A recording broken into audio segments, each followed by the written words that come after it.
ओमज्ञानतिमिरान्धस्य ज्ञानाञ्जनशलाकया चक्षुरुन्मीलितं येन तस्मै श्रीगुरुवे नमः। नमः ॐ विष्णुपादाय कृष्णप्रस्थाय भूतले श्रीमते भक्तिवेदान्तस्वामिनिधि नामिने। नमस्ते सरस्वती देवे गौरवाणे प्रचारिणे निर्विशेषशून्यवादी पाश्चात्यदेशधारिणे। जय श्रीकृष्णचैतन्य प्रभु नित्यानन्दा श्री अद्वैत गदाधर श्रीवासादि गौरभक्तवृंदा। हरे कृष्णा कृष्णा कृष्णा हरे हरे, हरे राम राम राम हरे हरे।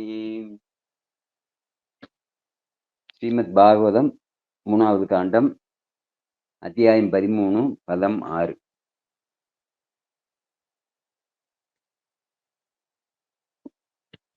ஓம் நமோ பகவதே வாசுதேவாய.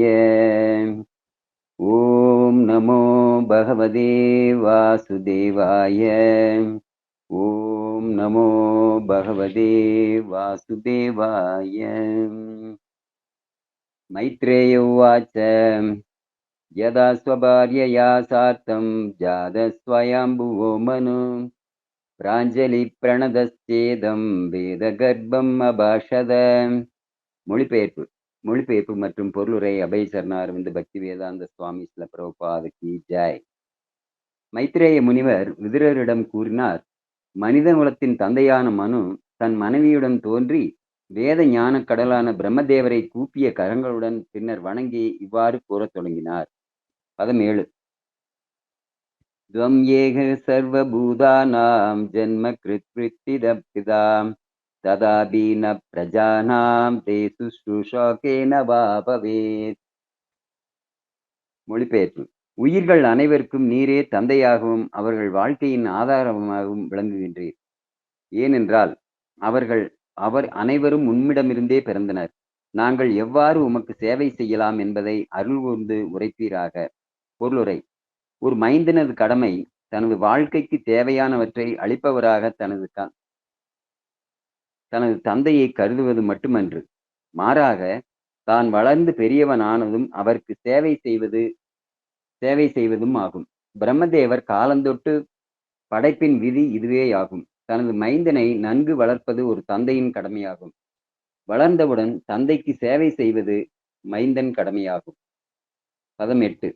தத் விதேகி நமஸ்துப்யம் கர்மஸ்வ ஈத்யாத்ம சக்திஷு யத் கிருத்வேக யசோ விஸ்வ அமுத்ரச்ச பவேத்கதி. ஓ வணக்கத்திற்குரியவரே, எங்களது உழைக்கும் திறனுக்கேற்ப கடமையினை நிறைவேற்றுவதற்கான வழியினை எங்களுக்கு காட்டி அருள்வீராக.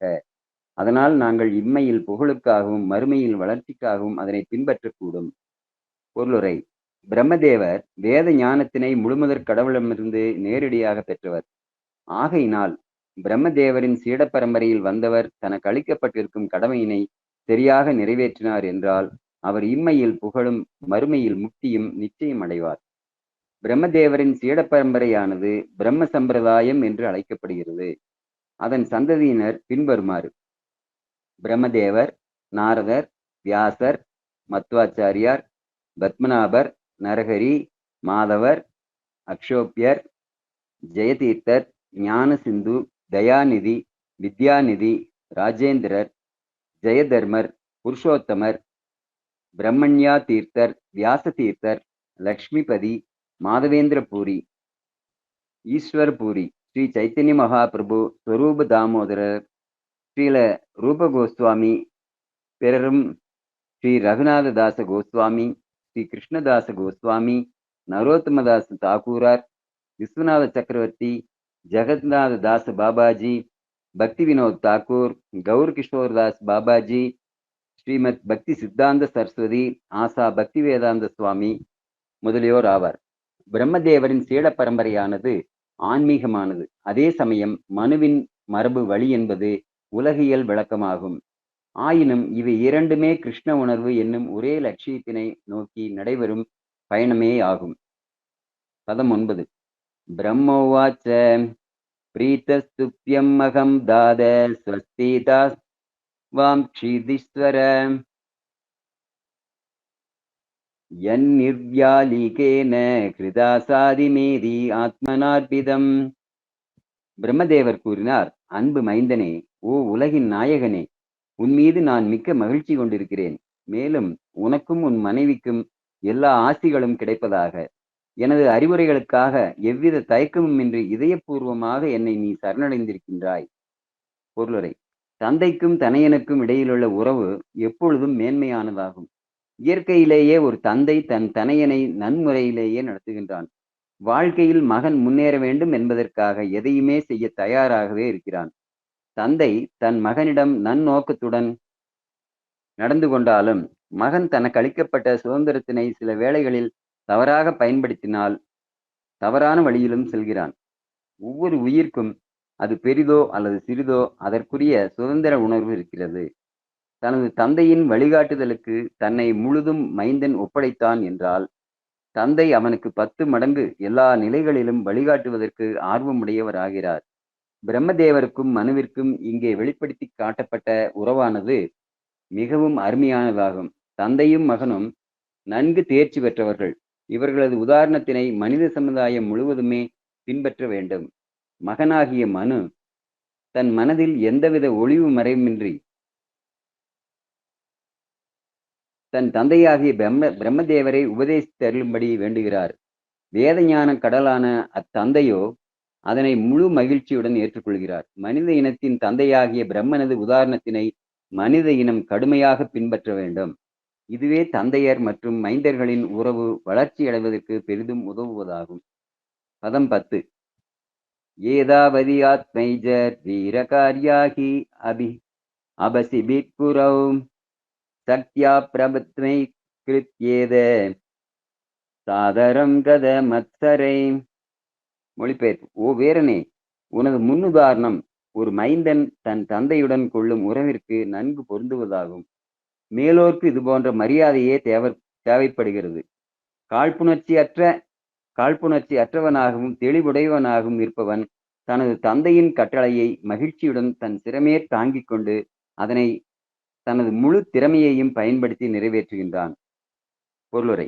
பிரம்மதேவருக்கு முதலில் பிறந்தவர்களான சனகர், சனாதனர், சனந்தர் மற்றும் சனத்குமாரர் போன்றோர் தங்கள் தந்தையின் கட்டளையினை புறக்கணித்ததனால் அவர் சினமுற்று அச்சினமானது ருத்திரன் வடிவில் வெளிப்பட்டது. பிரம்மதேவர் இச்சம்பவத்தை மறந்தார் இல்லை. அதனால் சுயம்புவ மனுவின் பணிவு அவருக்கு மிகவும் ஊக்கமளிப்பதாக இருந்தது. உலகியல் நோக்கில் பார்க்கும்போது இந்நான்கு முனிவர்கள் தங்கள் தந்தைக்கு கீழ்ப்படியாதிருப்பது வெறுக்கத்தக்கதே ஆகும்.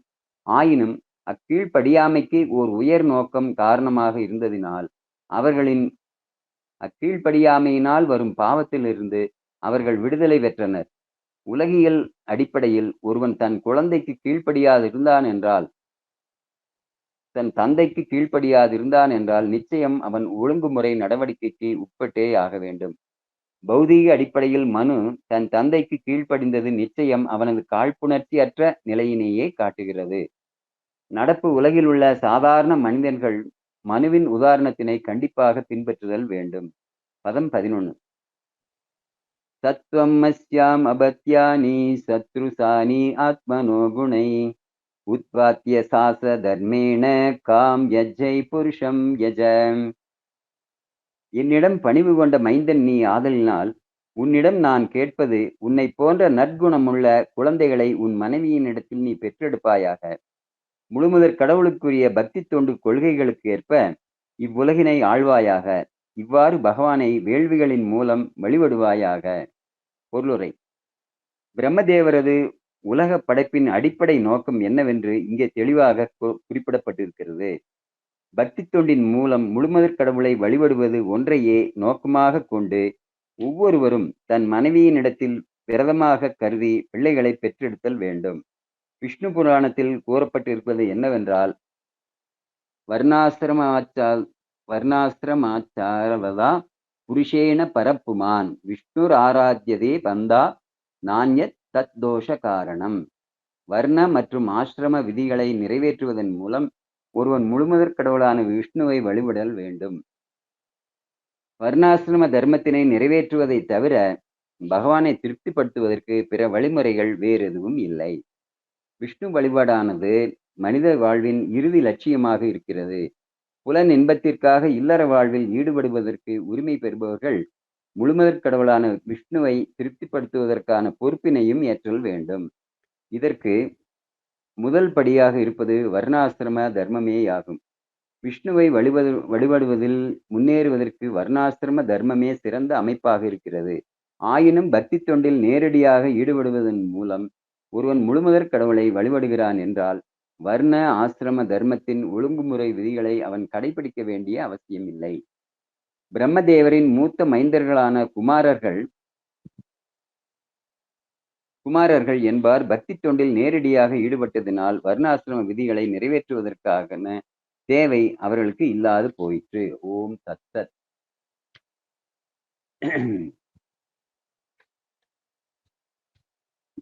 இங்க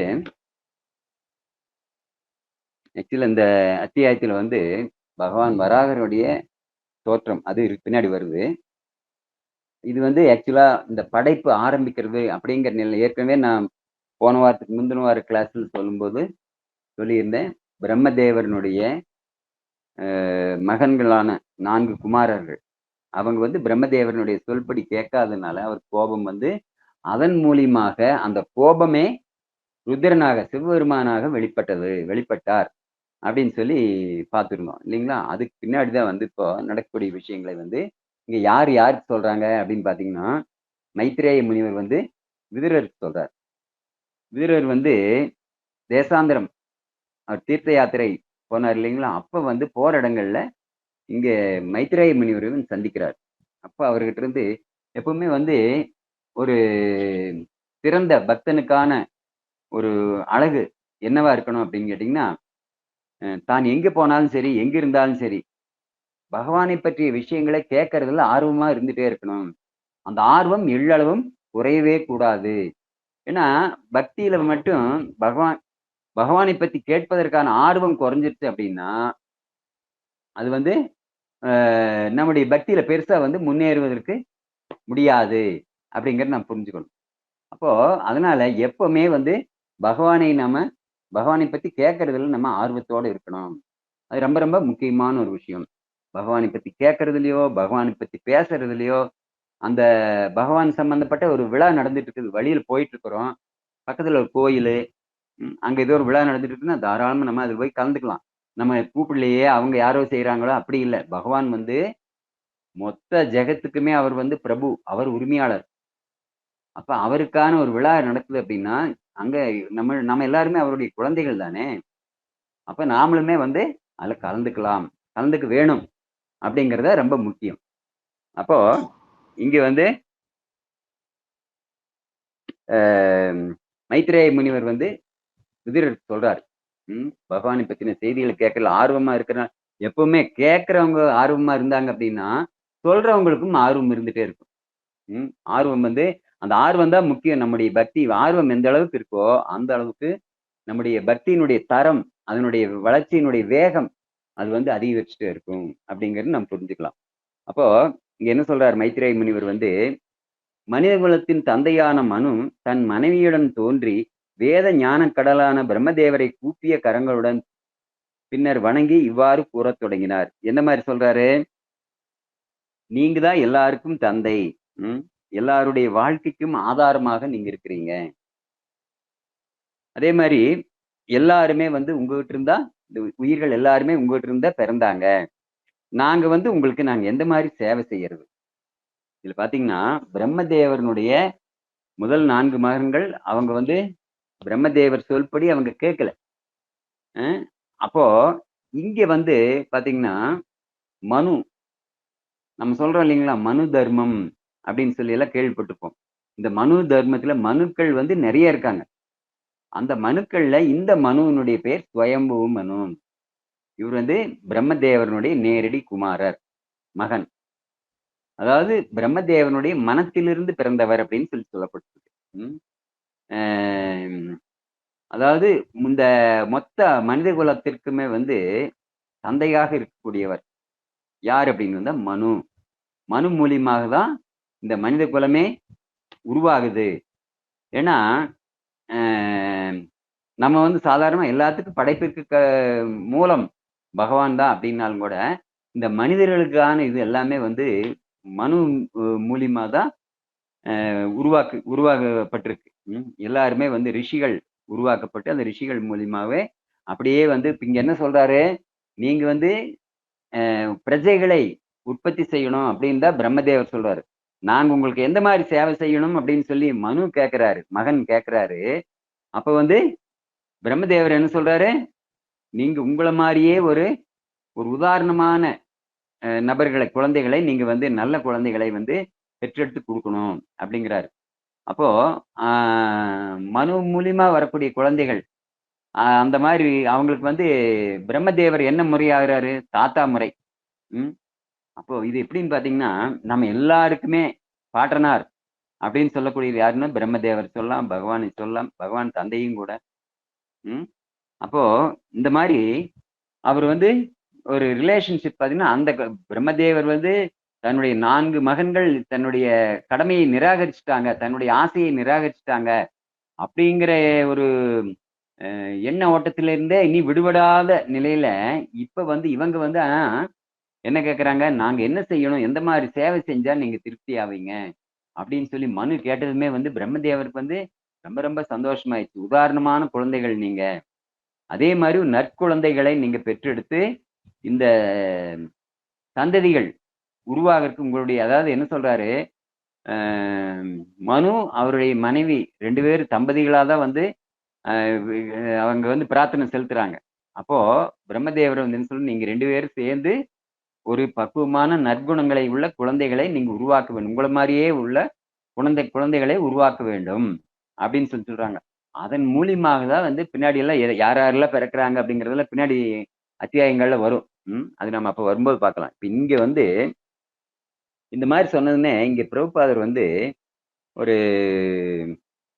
தன்னுடைய பொருளுரையில என்ன சொல்லியிருக்காரு அப்படின்னு பாத்தீங்கன்னா, ஒரு மைந்தனது கடமை தனது வாழ்க்கைக்கு தேவையானவற்றை அளிப்பவராக தனது தந்தையை கருதுவது மட்டுமன்று, மாறாக தான் வளர்ந்து பெரியவனானதும் அவருக்கு சேவை செய்வதும் ஆகும். பிரம்மதேவர் காலந்தொட்டு படைப்பின் விதி இதுவேயாகும்.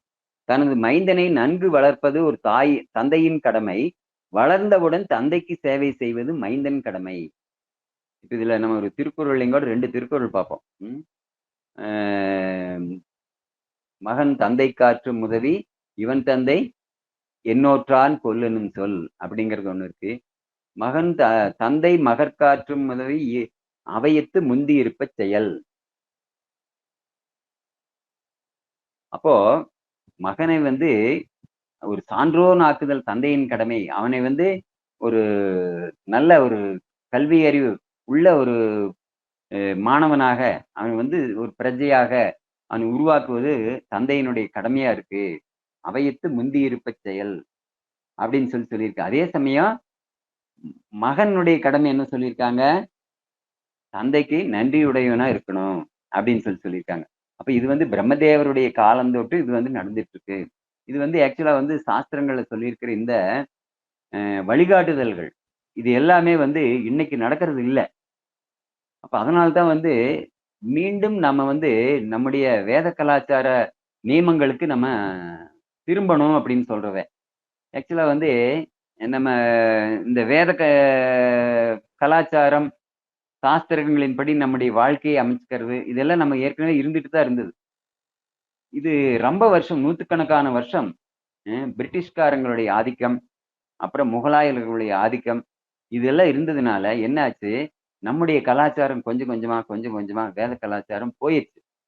அப்போ அந்த பிரிட்டிஷ்காரங்க உள்ள நுழையும் போதே என்ன ஆகுது, அவங்களுடைய நாகரிகம், கலாச்சாரம் இது எல்லாமே வந்து உள்ள வந்து பூந்துட்டு, நம்முடைய எவ்வளவு ஒரு உயர்ந்த நோக்கமாக இருந்த அந்த வேத கலாச்சாரம் எல்லாமே வந்து போயிருச்சு அப்படிங்கிறது ரொம்ப வேதனைக்குரிய விஷயம். எப்ப வந்து A for apple, B for பால்னு அந்த இங்கிலீஷ் பாடத்தை வந்து அவங்க இங்க சொல்லிக் கொடுத்து அதைய அவங்க முன்னிலைப்படுத்தினாங்களோ, அப்பவே வந்து அந்த ஏன்னா தாய்மொழி மூலியமாக படிக்கக்கூடிய அந்த இலக்கியங்கள், அது வந்து நிறைய கொட்டி கிடக்கு. ஒருத்தர் வந்து எந்த ஒரு விஷயத்தையுமே பார்த்தீங்கன்னா, நம்ம ஆன்மீக விஷயங்களா இருந்தாலும் சரி, அதையுமே வந்து நமக்கு புரிஞ்சுக்கிற மொழியில நாம படிச்சா மட்டும்தான் நம்ம அது ஃபாலோ பண்றதுக்கு ஈஸியா இருக்கும். அதே சமயம் நமக்கு என்ன எழுதியிருக்காங்கன்னு எனக்கு புரியல அப்படிங்கிறப்போ அது தெரிஞ்சுக்கிறது ரொம்ப கஷ்டமா தான் இருக்கும். அப்ப அதனால அவங்க வந்து இது வந்து பிரயோஜனம் இல்லாத கலாச்சாரம். ம். அதாவது பணம் சம்பாதிக்கணும் அப்படிங்கிற ஒரு நோக்கத்தை மட்டுமே அடிப்படையாக கொண்டு வந்தது தான் ஆங்கிலேயர்களுடைய கல்வி. ம். அ இங்க நம்முடைய வேத கலாச்சாரம் அப்படிங்கிறது அப்படி இல்ல. நாம வந்து இந்த மனித வாழ்க்கை வந்து நமக்காக கொடுக்கப்பட்டது வரம். இதை பயன்படுத்தி நாம வந்து பகவானை அடைவது அப்படிங்கிறது தான் நம்முடைய இந்த மனித பிறவிக்கான நோக்கம் அப்படிங்கிறது தான் நம்முடைய வேத கலாச்சாரம். அதை ரொம்ப வலியுறுத்தி சொல்லிட்டு இருக்கு. அப்ப அதனால ஒரு தந்தையினுடைய கடமை, மகனுடைய கடமை 2யுமே வந்து இங்க வலியுறுத்தி சொல்லியிருக்காங்க. மகன் பின்னாடி வந்து தன்னுடைய தந்தையை வந்து ஆக்சுவலா வந்து காப்பாத்தணும் அப்படிங்கிறது எதுக்காக? அப்படின்ப ஏதோ பொருளாதார ரீதியா அவருக்கு சாப்பாடு போடணும், துணிமணி வாங்கி கொடுக்கணும் அப்படியா? அப்படின்னா அப்படி அல்ல. அந்த பிறவியினுடைய நோக்கத்தை நிறைவேற்றுவதற்கு மகன் கண்டிப்பா உதவி செய்யணும் அப்படிங்கிறது தான்.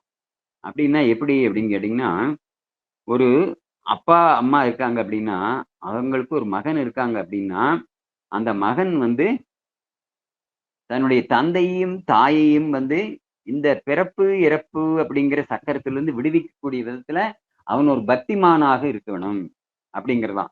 இது ஆக்சுவலா வந்து 7வது பாகவத்தினுடைய 7வது காண்டத்துல வந்து பிரகலாதரனுடைய சரித்திரத்தில் வருது. என்னன்னா, பிரகலாதர் ஒருத்தர் பக்தரா இருந்ததுனாலேயே, பகவான் என்ன பண்றாரு, 21 தலைமுறைகளுக்கு அவங்களுக்கு வந்து விடுதலை குடுத்துடுறார். இதுக்கு அவங்க வந்து எல்லாருமே அசுர குடும்பம். அங்க யாருமே வந்து சாதாரண மனிதர்கள் அல்ல. எல்லாம் மிகப்பெரிய அசுரர்கள். அந்த அரக்கர்கள். அப்ப அந்த மாரி ஒரு குடும்பத்துக்கே வந்து பாத்தீங்கன்னா, பிரகலாதன் மூலியமா அவங்களுடைய 21 தலைமுறை சந்ததியினருக்கு வந்து அவங்களுக்கு அதிலிருந்து விடுதலை கிடைத்தது. இது பகவான் குடுத்திருக்காரு. அப்ப இது எப்படி சாத்தியம் அப்படின்னா, அதான் சொல்லுவாங்க. ஒரு விளக்கு எரிஞ்சா ஒரு ஊர் விளக்கு எரிக்கலாம். 1000 விளக்கு பத்த வைக்கலாம் அந்த விளக்குல இருந்தே அப்படின்னு. அதே மாரி தான் ஒரு பக்தன் ஒரு வீட்ல இருந்தாரு அப்படின்னா, அது குலக்கொழுந்து சொல்லுவாங்க இல்லைங்களா? அந்த மாரி தன்னுடைய முன்னோர்கள் எல்லாரையுமே வந்து அவன் கரையேற்ற வல்லவராக அந்த பக்தன் இருப்பாரு அப்படி நாம் நினைச்சுக்கலாம் சின்ன குழந்தை அப்படின்னு இல்ல. ஆக்சுவலா அந்த குழந்தை வந்து அந்த இங்க அந்த வீட்ல வந்து பிறந்ததனுடைய நோக்கமே அதுவா இருக்கும். அந்த வீட்டு பெரியவங்களை எல்லாம் வந்து கரை சேர்த்துவதற்கானதா இருக்கும். என்னன்னா, நாம் என்ன நினைப்போம், ஒருத்தர் நம்முடைய முன்னோர்கள் யாராச்சும் இறந்துட்டாங்க அப்படின்னா, கண்டிப்பா எல்லாருக்குமே ஒரு நம்பிக்கை என்ன இருக்குன்னா, அவங்க நற்கதி அடைஞ்சிருப்பாங்க. பகவானுடைய இடத்துக்கு போய் சேர்ந்திருப்பாங்க அப்படிங்கிற இதில தான் நம்ம சொல்றோம். ஆனாலும் நம்முடைய கணக்குகளையும் தாண்டி அப்படி ஏதாச்சு ஒரு அவங்களுடைய நோக்கம் நிறைவேறாம, அதாவது அவங்க எங்க போய் சேரணுமோ, அங்க போய் சேராம அவங்க ஏதாச்சும் வழியில அலமோதிட்டு இருக்காங்க. அப்படின்னு ஏதாச்சும் ஒரு சந்தர்ப்ப சூழ்நிலை இருந்ததுன்னா அது நமக்கு தெரியாது. ஆனா நாம வந்து இங்க செய்யக்கூடிய பக்தி தொண்டு, அது மூலியமா என்ன ஆகும்? அவங்க எல்லாருமே விடுதலை ஆவார்கள் அப்படிங்கிறது தான். அதனால அதனால தான் அதுக்கு பேரு புத்திரன் அப்படின்னு சொல்றாங்க. புத்ரா அப்படி அதாவது புத்து அப்படிங்கிற ஒரு நரகம் இருக்காம். அப்படின்னா அந்த நரகத்திலிருந்து விடுவிக்கக்கூடியவன் அப்படின்னு சொல்லியிருக்காங்க. அப்போ மந்திர மந்திரனா மனசு. திரான விடுவிக்கிறது. மனதை விடுவிக்கக்கூடியது மந்திரம். அதே மாதிரி புத்துங்கிற நரகத்திலிருந்து விடுவிக்கக்கூடியவன் புத்திரன். அப்போ இந்த புத்திரன் வந்து என்ன பண்ணணும், ஒரு பக்திமானாக இருந்து தன்னுடைய தாய் தந்தையருக்கு அவங்களுக்கு என்னென்ன அவங்களோட கடமைகள் செய்வதற்கு ஒரு ஒத்தாசையா இருக்கணும் அப்படின்னு தான் சொல்லப்பட்டிருக்கு. அதாவது அவங்களுடைய இந்த பிறவி நோக்கம் நிறைவேற்றுவதற்காக என்னென்னலாம் பாசிட்டிவா செய்யணுமோ அதுக்கெல்லாம் அவன் ஒத்துழைப்பு கொடுக்கணும் அப்படிங்கிறது ஒண்ணு இருக்கு. தன்னை வந்து சாப்பாடு போட்டு வளர்த்துனாங்க, இது படிக்க வச்சாங்க, திரும்பி நான் வந்து அவங்களுக்கு சாப்பாடு போட்டா போதும் அப்படிங்கிறது அல்ல ஆக்சுவலா. இன்னைக்கு வந்து அந்த ஒரு அந்த தர்ம நெறிகளினுடைய வேல்யூ மதிப்பு தெரியறது இல்லை இன்னைக்கு இப்ப வரக்கூடிய சந்ததியினருக்கு. அதனால தான் வந்து நம்ம இது வந்து சின்ன குழந்தைகள்ல இருந்தே நம்ம கொண்டு வரணும். கௌமார பருவம், குமார பருவம்னு சொல்லுவாங்க. கௌமாரம்னா 5 வயசுக்கு மேல 10 வயசு வரைக்கும். ஃபர்ஸ்ட் வந்து சிசும்பாங்க 1 வயசு வரைக்கும். அப்புறம் கைஷோரா, அப்புறம் கௌமார, அப்புறம் யவ்வன இந்த மாரி எல்லாமே பருவங்களை சொல்லியிருக்காங்க. ஆனா, இந்த இது எல்லாமே நாம வந்து அந்த சின்ன வயசுல இருந்தே நம்ம இந்த குறிப்பிட்ட வருஷத்துக்குள்ள நம்ம இதை படிச்சு நம்ம நிபுணர்களா ஆகணும். தன்னுடைய வாழ்க்கையை தானே சமாளிக்கிற அளவுக்கு எல்லாருமே தயாரா இருக்கணும் அப்படிங்கிறதுக்கு வேண்டிய இந்த குருகுல கல்வியை சொல்லி இருந்திருக்காங்க. அதுல வந்து எல்லா விதமான எல்லா டிபார்ட்மெண்ட்லயுமே இருக்கும். நாம ஏதோ குருகுல கல்வி அப்படின்னா அது ஆன்மீக கல்வி. அது மட்டும்தான் சொல்லிக் கொடுப்பாங்க அப்படிங்கிறது அல்ல. அது பொருளாதாரம், சரித்திரம், கணிதம் எல்லாமே சொல்லிக் கொடுப்பாங்க. ஏன்னா ஒரு பூரணமான ஒரு மனிதனாக அவனை தயார்படுத்துவதுதான் அந்த குருகுல கல்வியினுடைய நோக்கம் அப்படிங்கிறத நம்ம புரிஞ்சுக்கணும். அப்ப அந்த குருகுல கல்வி அதுல போய் சேர்த்தியாச்சு அப்படின்னா அவங்க வந்து எல்லாமே படிச்சு அவங்க கண்டிப்பா தன்னுடைய வாழ்க்கையும் முன்னேற்றிக்குவாங்க, தன்னை சார்ந்தவங்களையும் வாழ்க்கையும் முன்னேற்றுவாங்க அப்படிங்கிறதா நம்பிக்கை. ஏன்னா குருவினுடைய ஒரு ஆசீர்வாதத்தோட வரக்கூடிய ஒருத்தர் வந்து அவர் நற்குணம் உள்ளவனா தான் இருப்பாங்க. சொல்லுவாங்கல்ல, குரு பார்த்து கோடி நன்மை அப்படிம்பாங்க. ஆக்சுவலா குரு அப்படிங்கிறது அங்க ஆன்மீக குரு தான் சொல்லியிருக்காங்க. நாம ஆனா என்ன பண்றோம், நாம இந்த ஜோசியத்துல நிறைய மூழ்கிட்டு இந்த வியாழன் குரு அந்த குருவை நம்ம நினைச்சுக்கிறோம். ஆக்சுவலா குரு பார்க்க கோடி நன்மை அப்படின்னா குருங்கிறது எந்த குரு? ஆன்மீக குரு. நம்முடைய ஆன்மீக குரு தான் வந்து நமக்கு சரியான ஒரு வழிகாட்டுதலை கொடுப்பார் அப்படிங்கிறதுதான். அப்ப அந்த மாதிரி கடமைகள் அப்படின்னு பார்க்கும்போது அப்பா மகன் 2 பேருக்குமே அந்த கடமை இருக்கு அப்படிங்கிறது புரிஞ்சுக்கணும். அப்புறம் இன்னொன்னு என்ன சொல்றாரு, மனு சொல்றாரு. மனு வந்து பிரம்மதேவருடைய மகன்.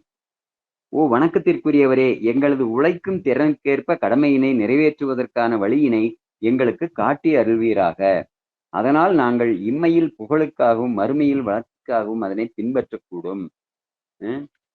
அதாவது இதுல வந்து பிரபுபாதர் வந்து அந்த குரு சீட பரம்பரை அதை வந்து இங்க சுட்டி காட்டுறாரு. இந்த பிரம்மதேவர்கிட்ட இருந்து ஆரம்பிக்கக்கூடிய அந்த சீட பரம்பரை எப்படி அது வளர்ந்து கீழே நீண்டு வருது. அதாவது பிரம்மதேவர் வந்து நாரதருக்கு சொல்றாரு, நாரதர் வந்து வியாசருக்கு சொல்றாரு, வியாசர் மத்வாச்சாரியாருக்கு சொல்றாரு, அவர் பத்மநாபருக்கு சொல்றாரு, அவரு நரகரிக்கு சொல்றாரு, அப்புறம் மாதவருக்கு சொல்றாரு, அதோ அக்ஷோபியர் அவருக்கு சொல்றாரு, ஜெயதீர்த்தர், ஞான சிந்து, தயாநிதி, வித்யாநிதி, ராஜேந்திரர், ஜெயதர்மர், புருஷோத்தமர், பிரம்மண்யா தீர்த்தர், வியாச தீர்த்தர், லக்ஷ்மிபதி, மாதவேந்திர பூரி, ஈஸ்வர பூரி, ஸ்ரீ சைத்தன்ய மகாபிரபு, ஸ்வரூப தாமோதரர், ஸ்ரீ ரூப கோஸ்வாமி, ஸ்ரீ ரகுநாத கோஸ்வாமி, கிருஷ்ணதாச கோஸ்வாமி, நரோத்தமதாஸ் தாக்கூரர், விஸ்வநாத சக்கரவர்த்தி, ஜெகநாததாஸ் பாபாஜி, பக்தி வினோத் தாக்கூர், கௌர் கிஷோர் தாஸ் பாபாஜி, ஸ்ரீமத் பக்தி சித்தாந்த சரஸ்வதி, ஆசா பக்தி வேதாந்த சுவாமி, இப்படி வந்து அந்த சீட பரம்பரை இன்னைக்கு நாம் இருக்கிறோம் அப்படின்னா நம்முடைய ஆச்சாரியார் பிரபுபாதர் வந்து இஸ்கானை தோற்றுவித்தார். அதனால வந்து நமக்கு எல்லாருக்குமே வந்து அவரு மொத்த ஜெகத்குருன்னே சொல்லலாம். எல்லாருக்கும் குருவாக இருக்கக்கூடியவர். அதனால அவருடைய உபதேசங்களை வச்சுதான் வந்து இஸ்கானுடைய ஒரு கல்வி திட்டம் இயங்கிட்டு இருக்கு. அதாவது பக்திக்கு வந்து பக்தர்கள் வரும்போது பக்தியை பத்தி சொல்லிக் கொடுக்கறது அப்படிங்கிறது பிரபுபாதருடைய உபதேசங்களை அடிப்படையாக வச்சுதான் சொல்லிட்டு இருக்கு. அப்படிங்கறதுனாலயே அவர் வந்து மூல சிக்ஷா குரு. சிக்ஷா குரு, தீக்ஷா குரு அப்படிங்கறதெல்லாம் உங்களுக்கு சில பேருக்கு தெரிஞ்சிருக்கும், சில பேர் கேள்விப்பட்டிருப்பீங்க, சில பேர் தெரியாமையும் இருக்கும். என்ன அப்படின்னு பாத்தீங்கன்னா, குரு அப்படிங்கிறவர் வந்து கிருஷ்ணரை பத்தி சொல்லி கொடுக்கக்கூடிய எல்லாருமே குரு, சிக்ஷா குரு. சிக்ஷா அப்படின்னா கல்வி. அப்போ அந்த குரு அப்படின்னு பார்க்கும்போது சிக்ஷா குருவாக இருக்கக்கூடியவர் வந்து நம்ம கிருஷ்ணர் பத்தி சொல்லி கொடுத்துட்டே இருப்பாரு. அப்ப இந்த இதுல பிரம்மதேவர்கள் தொடங்கி இன்னைக்கு வரைக்கும் இருக்கக்கூடியவர்கள பிரபுபாதர் தான் வந்து கடைசியா நமக்கு இருக்காரு அப்படின்னா அவர் வந்து நம்மளுடைய மூல சிக்ஷா இஸ்கானுடைய மூல சிக்ஷா குரு. அப்புறம் இன்னொன்னு என்னன்னு கேட்டீங்கன்னா ஸ்தாபக ஆச்சாரியார்.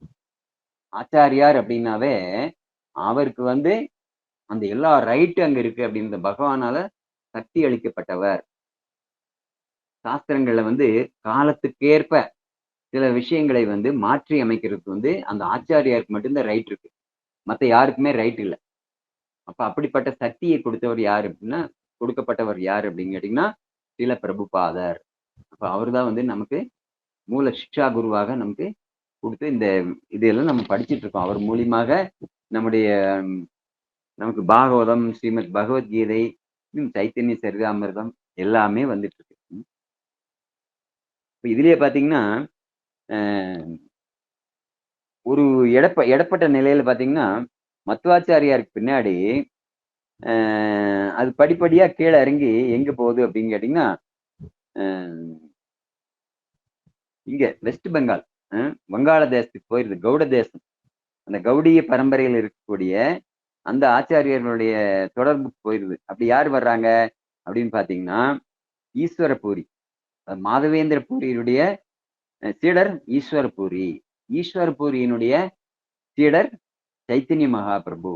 ஆக்சுவலா வந்து சைத்தன்ய மகாபிரபு சாட்சாத் பகவான் கிருஷ்ணரே. ஆனா அவர் வந்து ஒரு பக்தர்னுடைய ரூபத்துல வந்ததுனால அவர் வந்து ஒரு ரோல் மாடலா நமக்கு எல்லாருக்குமே வாழ்ந்து காமிக்கிறார். என்ன மாதிரி அப்படின்னு கேட்டீங்கன்னா, ஒரு மனிதனுக்கு தன்னுடைய வாழ்க்கையை, பண்பட்ட வாழ்க்கைக்கு ஒரு குருவை தேடி கண்டுபிடிச்சுக்கணும் அப்படிங்கிறது. அப்ப அதுக்கு ஒரு முன்னுதாரணமாக தான் அவர் வந்து ஈஸ்வரபூரியை வந்து தன்னுடைய குருவாக எடுத்துட்டார் அப்படிங்கிறதுதான். ஈஸ்வரபூரி பாத்தீங்கன்னா அவருடைய நிலை, அவருடைய குரு வந்து மாதவேந்திர பூரி. மாதவேந்திர பூரி வந்து தன்னுடைய கடைசி வாழ்நாட்கள்ல அவருக்கு வந்து சாதாரணமா இருக்கக்கூடியதுதான். ஒரு மனிதன் கடைசி வாழ்நாள்ல வந்து அவங்களுடைய புலன்கள் எல்லாமே வந்து செயல்பாடுகளை கம்மியாக்கிட்டே இருக்கும், குறைஞ்சிட்டே இருக்கும்.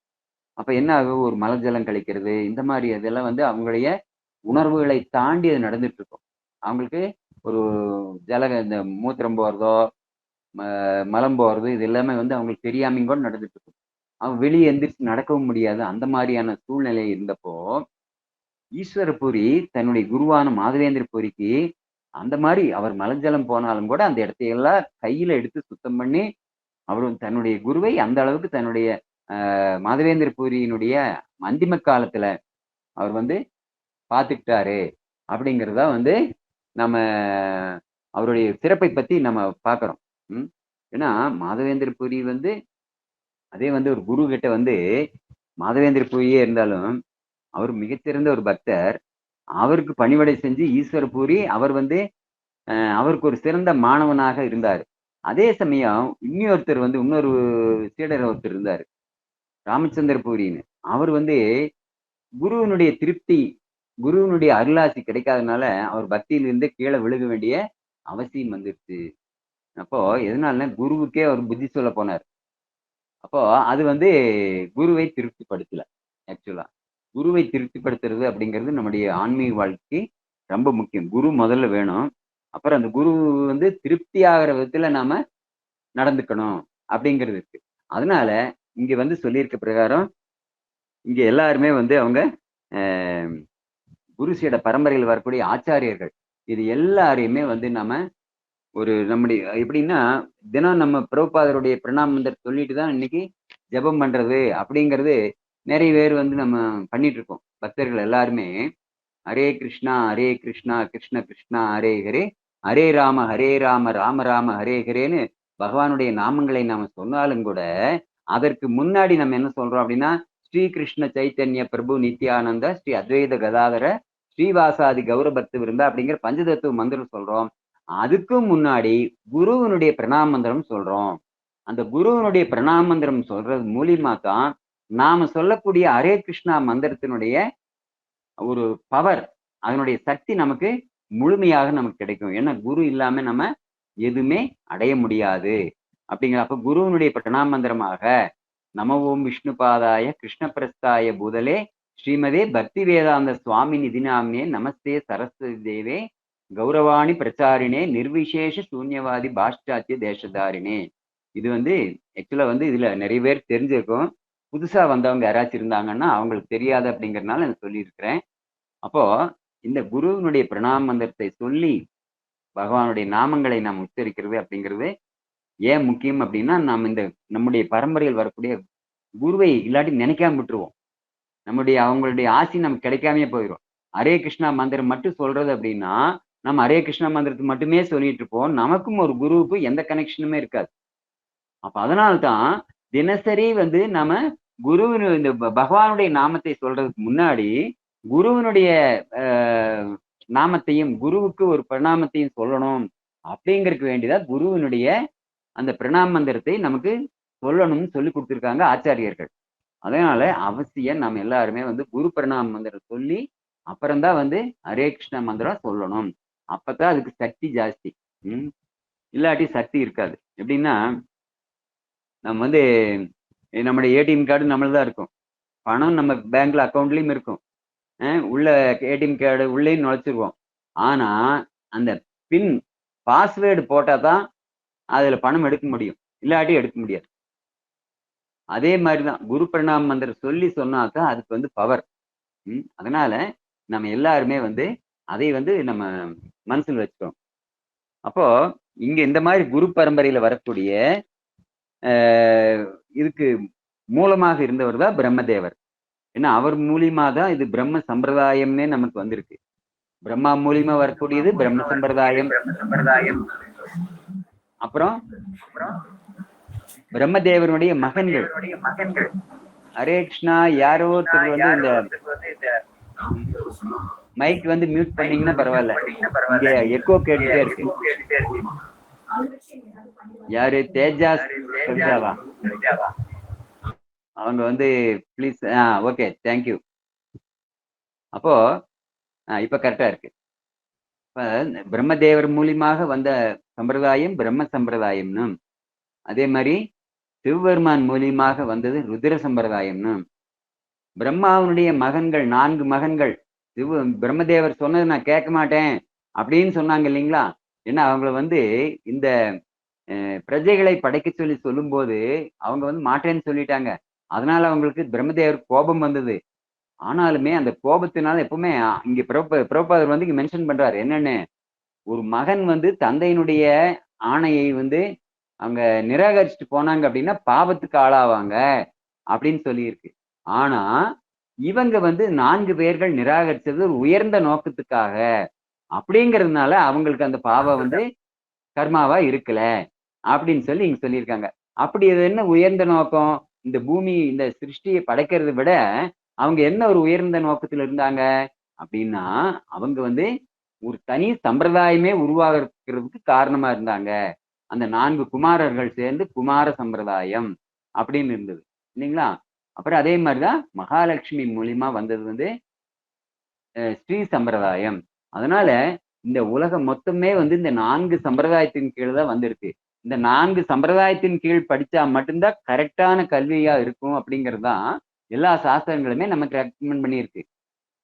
இந்த மொத்த உலகமே இந்த 4 சம்பிரதாயத்தின் கீழ் தான் இருந்தது. ஆனா இன்னைக்கு ஆளாளுக்கு வந்து இது தனித்தனியா நான் சம்பிரதாயம் ஆரம்பிச்சுக்கிறேன்னு சொல்லி நான் கடவுள்னு சொல்லி அவங்கவுங்களுக்கு தோணுன மாதிரி எல்லாம் அவங்க செஞ்சுட்டாங்க. அப்படிங்கிறது தான் இன்னைக்கு பார்க்கும்போது உண்மையிலே நிஜமான சம்பிரதாயம் எது அப்படின்னு கண்டுபிடிக்க முடியாத அளவுக்கு போலிகளினுடைய ஆதிக்கம் இன்னைக்கு அதிகரிச்சிருச்சு. ஒரு சொல்லுவாங்க இல்லைங்களா, அந்த ஒரு உண்மையிலேயே வந்து ஒரு தங்கம் வந்து அது பெருசா ஜொலிக்காது, ஆனா கில்ட் நகை இருக்கே தங்கத்தை விட அதிகமா பிரகாசமா ஜொலிக்கும். ஆனா மக்கள் என்ன இந்த கில்ட் நகைத்தை உண்மைன்னு சொல்லி நம்பி வாங்கிடுவாங்க. அதே மாதிரிதான் இன்னைக்கு வந்து அந்த பாரம்பரியமான சரியான குருசீட பரம்பரையில் வந்த அந்த ஞானத்தை மக்கள் எடுத்துக்கிறது இல்லை. அலங்காரமாக சொல்லப்படக்கூடிய சில விஷயங்களை மக்கள் ஏத்து அது பின்னாடி, அதாவது போலியான நபர்கள் பின்னாடி போய் மாட்டிக்கிறாங்க. அவங்க வந்து அதுல மாட்டிக்கிறதுன்னு எப்படின்னா, அந்த எந்த நோக்கத்துக்காக இந்த மனித பிறவி கொடுக்கப்பட்டது, அதாவது இந்த பிறப்பு இறப்பு அப்படிங்கிற அந்த தொடர் சங்கிலி, அதுல இருந்து நம்ம விடுபடணும் அப்படிங்கிறதுக்கு வேண்டிதான் நமக்கு மனித பிறவி கொடுக்கப்பட்டது. அதுக்காகத்தான் ஆன்மீக கல்வி அப்படிங்கிறது நமக்கு கொடுக்கப்பட்டது, சாஸ்திரங்கள் இது எல்லாமே கொடுக்கப்பட்டது. ஆனாலும் அந்த கொடுக்கப்பட்ட விஷயங்களை சரியாக உபயோகிக்காம அவங்க வந்து போலியான நபர்கள்ட்ட போய் மாட்டிட்டு இந்த பிறவியவே அவங்க வேஸ்ட் பண்ணிடுறாங்க அப்படிங்கிறதுதான். பிறவி வேஸ்ட் தானே, அடுத்து ஒரு பிறவி எடுத்து அப்ப எந்த மாதிரியான வாழ்க்கை வருதோ, அத நமக்கு வந்து ஆண்களா இருந்தா இது இப்ப இருக்கிற மாதிரியே மனைவி வந்து தொல்லை கொடுப்பாங்களோ, மனைவியா இருந்தா இப்ப இருக்கிற மாதிரியே கணவன் வந்து நான் அடுத்த பிறவியில தொல்லை கொடுப்பாங்களோ அப்படின்னு நினைச்சு யாருக்கு எந்த தொல்லை வரும் என்னங்கிறதெல்லாம் நமக்கு எது தெரியாது. அப்போ இந்த இதுலயே வந்து நம்மளையும் கரையேற்றிக்கிட்டு நம்மை சார்ந்தவங்களையும் நம்ம கரையேற்றிக்கணும் அப்படிங்கிறதுக்காக வேண்டியது பிரபுபாதரே சொன்னது. இந்த ஜென்மத்திலேயே பார்க்கணும், சாய்ஸ் எல்லாம் வந்து நம்ம எடுத்துக்க கூடாது. சாய்ஸ் எடுக்கிறது அப்படிங்கிறது படிக்காத மாணவன் தான் சாய்ஸ் எடுத்துக்கணும். படிக்காத மாணவன் என்ன பண்ணுவான்? ஃபெயில் ஆயிடுவான். அப்ப நாம ஃபெயில் ஆவதற்கான முயற்சியில் நான் ஈடுபடக்கூடாது. ஒருத்தன் வந்து வெற்றி அடைவதற்கு முயற்சி செய்யலாமே ஒழிய ஃபெயில் ஆகறதுக்கு முயற்சி செய்யக்கூடாது. ஃபெயில் ஆகறதுக்கு வந்து பெரும்பாலும் எல்லாம் ஒண்ணும் செய்யலைன்னா ஃபெயில் ஆகறதுக்கான முயற்சி அது. அதனால இருக்கக்கூடிய அந்த வாழ்க்கை முறையை வந்து நம்ம ரொம்ப சீரியஸா எடுத்துக்கணும். அப்போ பிரம்மதேவர் சொல்றாரு, அன்பு மைந்தனே, ஓ உலகின் நாயகனே, உன் மீது நான் மிக்க மகிழ்ச்சி கொண்டிருக்கிறேன். மேலும் உனக்கும் உன் மனைவிக்கும் எல்லா ஆசிகளும் கிடைப்பதாக. எனது அறிவுரைகளுக்காக எவ்வித தயக்கமும் இன்றி இதயபூர்வமாக என்னை நீ சரணடைந்திருக்கிறாய். பாத்தீங்கன்னா, இந்த இடத்துல பிரம்மதேவருக்கு அவ்வளவு ஒரு சந்தோஷம். ஏன்னா அந்த 4 பசங்க தான் சொல் பேச்சு கேட்கல. ஏதோ நீயாவது என்னுடைய பேச்சு கேட்டு நான் என்ன செய்யணும்னு கேட்டிருக்கிறியே அப்படின்னு சொல்லி பிரம்மதேவருக்குங்க சொல்றாரு. அதனாலதான் பிரபுபாதர் என்ன சொல்றாரு? தந்தைக்கும் தனையனுக்கும் இடையிலுள்ள உறவு எப்பொழுதும் மேன்மையானது. இன்னைக்கு வந்து பாத்தீங்கன்னா, ஒரு பிசினஸ் ஆகட்டும், இது வந்து நம்முடைய பழைய கலாச்சார இதுல பாத்தீங்கன்னா, பாரம்பரியமா பாத்தீங்கன்னா, ஒரு அப்பா வந்து தன்னுடைய மகனுக்கு எல்லாத்தையுமே கத்துக் கொடுப்பார். அதுல சில அவர் சொல்லி கொடுக்காமயே கத்துக்கிற விஷயங்களும் இருக்கும். பார்த்துக்கிட்டே இருப்பாங்க. பையன் பார்த்துட்டே இருப்பான் சின்ன வயசுல இருந்தே. அது பார்த்துட்டே அவன் அப்பா மாதிரியே செயல்பட ஆரம்பிச்சிருவான். அதனாலதான் வந்து அந்த ஒரு குலம் அப்படிங்கிற இது வந்து இந்த குலத்தின் மூலியமாக பெறப்பட்ட அறிவு அப்படிங்கிறது ரொம்ப முக்கியமானது. ஒரு குழந்தை பார்த்தீங்கன்னா, அவங்களுடைய வீட்டுல அப்பா அம்மாவோ தாத்தா பாட்டியோ என்னென்னலாம் செய்யறாங்க அப்படிங்கறது பார்த்துட்டே இருப்பாங்க. பின்னாடி பெரியவனாக வரைக்கும் அவன் ஸ்கூல்ல படிச்ச படிப்பை விட, அந்த கல்வியை விட, இவன் தாத்தா பாட்டி கிட்ட கத்துக்கிட்டதோ, அப்பா அம்மா கிட்ட கத்துக்கிட்டதோ, அதுதான் வந்து அவனுக்கு வாழ்க்கைக்கு உபயோகமாகக்கூடிய கல்வியா இருக்குமே ஒழிய, இந்த ஏட்டுக்கல்வி அப்படிங்கிறது பெருசா அவங்களுக்கு உதவுறது இல்லை. அதனாலதான் வந்து ஏட்டு சுரக்கா கறிக்கு உதவாது அப்படிம்பாங்க. இப்ப படிக்கிற படிப்பு எல்லாமே வந்து பிரயோஜனப்படுறது இல்லை. ஏன்னா அனுபவ படிப்பு அப்படிங்கிறது வேற. சின்ன வயசுல இருந்தே அப்பா அம்மா என்ன செய்யறாங்க, எப்படி அது ஒரு விஷயத்தை எப்படி டீல் பண்றாங்க, இது எல்லாமே வந்து ஒரு பையன் பார்த்துட்டே இருப்பான். இது பார்க்கறது மூலியமாவே ஒரு கல்வி கிடைக்கும். இது அம்மாவுக்கும் தெரியும். அந்த வீட்டுல இருக்கக்கூடிய பெண்களுக்குமே இது எல்லாமே வந்து ஒரு விஷயத்தை எப்படி கையாள்வது அப்படிங்கிறது அவன் வீட்டுக்கு பள்ளிக்கூடத்துல போய் படிக்கணுங்கிற அவசியமே இல்லை. யாரு சொல்லிக் கொடுக்கணுங்கிற அவசியமே இல்லை. இது எல்லாமே தெரிஞ்சு வச்சிருப்பாங்க. எப்படி அப்படின்னா இது எல்லாமே அனுபவ கல்வி. அப்போ அப்பாவுக்கும் தந்தைக்குமான அந்த பாசம் இருக்கு. தந்தை பையனை வந்து ஒரு நல்ல ஒரு சான்றோனாக ஆக்கணும். அவனுக்கு நல்ல ஒரு கல்வின்னா இந்த கல்வி அல்ல, ஆன்மீக ஞானத்தை அவன் கொடுக்கணும் அப்படின்னு சொல்லியிருக்காங்க. ஆக்சுவலா இந்த ஆன்மீக ஞானத்தை கொடுக்கல அப்படின்னா தான் அவன் அப்பாவுக்கு விரோதியாவே மாறிடுவான். இது வந்து நிறைய இடங்கள்ல நம்ம பார்க்கிறோம். ஆன்மீக கல்வியை ஒரு பையனுக்கு அப்பாவோ அம்மாவோ கொடுக்க தவறிட்டா அந்த பையன் என்ன ஆகுறான்? அவங்களுக்கு விரோதியாகவே செயல்பட ஆரம்பிச்சிருவான். இது வந்து நம்ம அனுபவ ரீதியா நிறைய எத்தனையோ குடும்பங்கள்ல பாக்குறோம். ஏன்னா அவனுக்கு என்ன செய்யணும்னு அவனுக்கு தெரியாது. நம்ம சொல்லி கொடுக்கல. அவங்க நல்லவன் தான். அதாவது சொல்லுவாங்க இல்லைங்களா, ஒரு சினிமா பாட்டு கூட இருக்கு.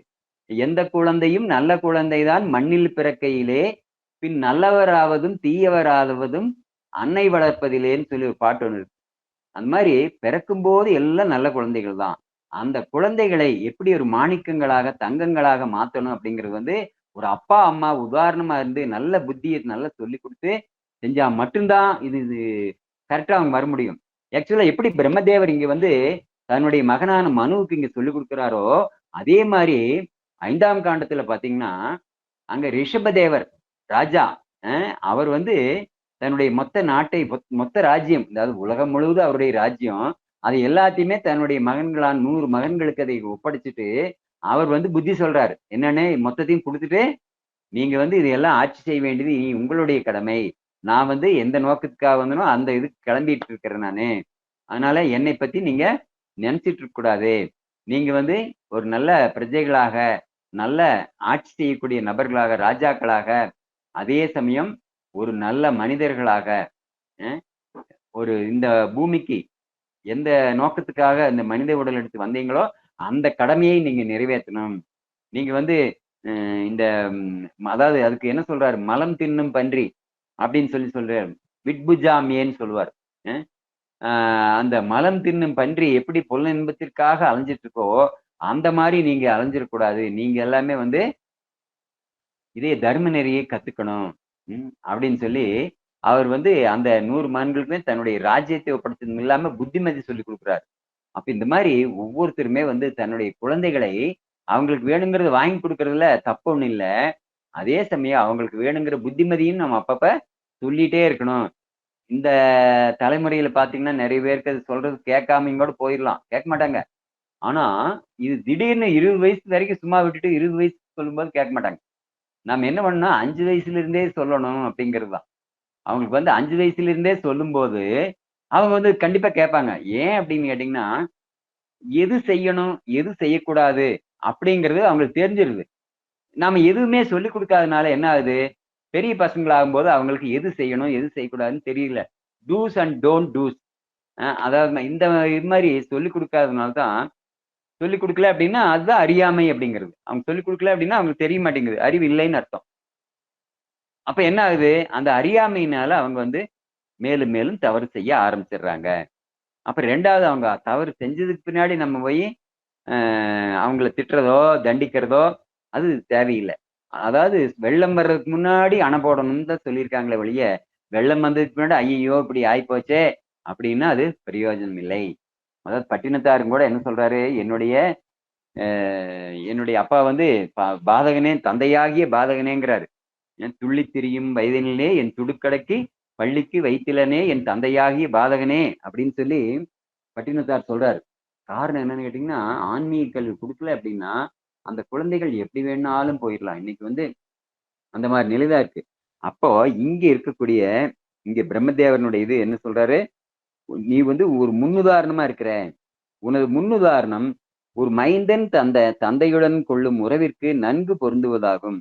மேலோர்க்கு இது போன்ற மரியாதையே தேவைப்படுகிறது. காழ்ப்புணர்ச்சி அற்றவனாகவும், தெளிவுடையவனாகவும் இருப்பவன் தனது தந்தையின் கட்டளையை மகிழ்ச்சியுடன் தன் சிரமேற் தாங்கிக் கொண்டு, அதனை முழு திறமையையும் பயன்படுத்தி நிறைவேற்றுகின்றான்." அப்ப இது எல்லாமே அந்த பெரியவங்களுடைய ஆசீர்வாதம் கிடைக்குது. நாம் நினைக்கலாம் நெறைய பேர் வந்து ஒரு ஆசீர்வாதம் அப்டின்னா, பக்தர்கள் அப்படிங்கிறப்போ, பக்தர்கள் மூலியமா நமக்கு கிடைக்கக்கூடிய ஆசீர்வாதங்கள்ங்கிறது இருக்கு. அப்பா ஒரு பக்தரா, அம்மா ஒரு பக்தரா இருக்கும்போது, பக்தர்கள் மூலியமா ஒரு ஆசீர்வாதம், நல்ல ஆசீர்வாதம் கிடைக்கும். அதே சமயம் ஒரு அப்பா வந்து பக்தரே இல்லைனாலும், அவர் தன்னுடைய மகன் மேல வச்சிருக்கக்கூடிய ஒரு பாசம், அது மூலியமா ஒரு நல்ல எண்ணங்களை அவர் பிரதிபலிப்பவராக, ஒரு அருளாசிகளா குடுப்பவரா இருந்தா, அதுக்குமே ஒரு பலன் இருக்கு. இல்லாம போகாது. அதனால எப்பவுமே வந்து இதுக்கு ஒரு உதாரணமே சொல்லியிருக்காங்க. என்னன்னா, ஒரு எக்ஸாம்பிளுக்கு 2 செடிகளை வச்சு வளர்த்துறாங்க வீட்ல. ஒருத்தர் வந்து ஒரு ஆராய்ச்சி கூடத்துல. அந்த 2 செடிகளுக்குமே வந்து ஒரே அளவு தண்ணி ஊத்துறாங்க. ஆனா, எப்படி ஊத்துறாங்க அப்படின்னா, முதல் செடிக்கு வந்து அதை பத்தி ஒரு நல்ல பாட்டுகள் எல்லாம் பாடி, அ அதுக்கு எந்த விதமான ஒரு டிஸ்டர்ப் இல்லாம அ ஊத்திட்டே இருக்காங்க. 2வது செடிய அது சனியனே அது இதுன்னு சொல்லி எத எதையோ திட்டிக்கிட்டே அதுக்கு தண்ணி ஊத்துறாங்க. பார்த்தீங்கன்னா, 2க்கும் ஒரே அளவு தண்ணி, ஒரே மாதிரி மண்ணு, ஒரே தொட்டியில தான் வளருது, ஒரே ஆள் தான் ஊத்துறாரு. ஆனா என்ன ஆகுது, அந்த திட்டிக்கிட்டே வளர்த்துன செடி, அது பெரிய வளர்ச்சி இல்ல. இந்த நல்ல மனசோட ஊத்துனாங்க இல்லைங்களா, அந்த செடி நல்லா தளதளன்னு நல்லா வளர்ந்திருக்கு. அப்ப இதுல என்ன புரிஞ்சுக்கணும்னா, யார் ஒருத்தருக்குமே ஒரு ஆசீர்வாதங்கள் அப்படிங்கிறது வந்து மிக முக்கியமான ஒண்ணு. அது காசு பணத்தினுடைய ஒரு மதிப்பு நமக்கு கிடைக்குமான்னு அந்த மாரி நம்ம ஏங்கிள்ல நம்ம அதுக்கு விலை மதிப்பு போடக்கூடாது. ஆக்சுவலா வந்து பெரியவங்ககிட்ட இருந்து கிடைக்கக்கூடிய ஆசீர்வாதங்கள் அப்படிங்கிறது நம்ம காசுனாலயோ, பணத்தினாலயோ அந்த மதிப்பீடு செய்ய முடியாது. ஒரு தாய்ப்பாலுக்கு நாம் விலை சொல்ல முடியுமா? அ ஒரு அப்பாவினுடைய உழைப்புக்கு நாம் விலை சொல்ல முடியுமா? அதனால இதுக்கு எல்லாமே வந்து நம்ம விலை மதிப்பு பொருளாதார ரீதியா நம்ம இப்ப பணத்தினுடைய மதிப்பினுடைய அடிப்படையில நம்ம அதை வந்து கணக்கு போடக்கூடாது. அவங்களுடைய அருளாசிகளும் நமக்கு வேணும் அப்படிங்கிறது தான். அப்புறம் அம் சுயம்புவ மனுவின் பணிவு அவருக்கு மிகவும் ஊக்கமளிப்பதாக இருந்தது. மகன் வந்து அந்த அளவுக்கு பணிவோட இருந்தான். ஏன்னா இது வந்து இந்த பணிவு அப்படிங்கிறது பிரம்மதேவர் காலத்திலிருந்து தொடங்கி நடந்துட்டு இருக்கு அப்படின்னா, இன்னைக்கும் அது இருந்திருந்தா எவ்வளவு நல்லா இருந்திருக்கும்.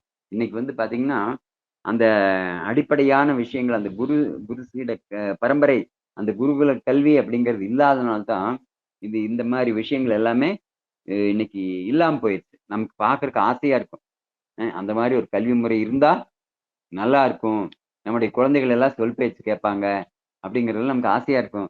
ஆனா என்ன பண்றது? அதையெல்லாம் நம்ம தாண்டி வந்துட்டோம். இடையில கொஞ்ச காலம் நம்ம எதுவுமே செய்யாம விட்டுட்டோம். இப்ப வந்து மீண்டும் இப்ப இருக்கக்கூடிய சந்ததிகளுக்கு நமக்கு செய்யக்கூடிய ஒரு வாய்ப்பு நமக்கு இருக்கு. ஏன்னா இப்ப இருக்கக்கூடிய பெற்றோர்களுக்கு அந்த வாய்ப்பு இருக்கு.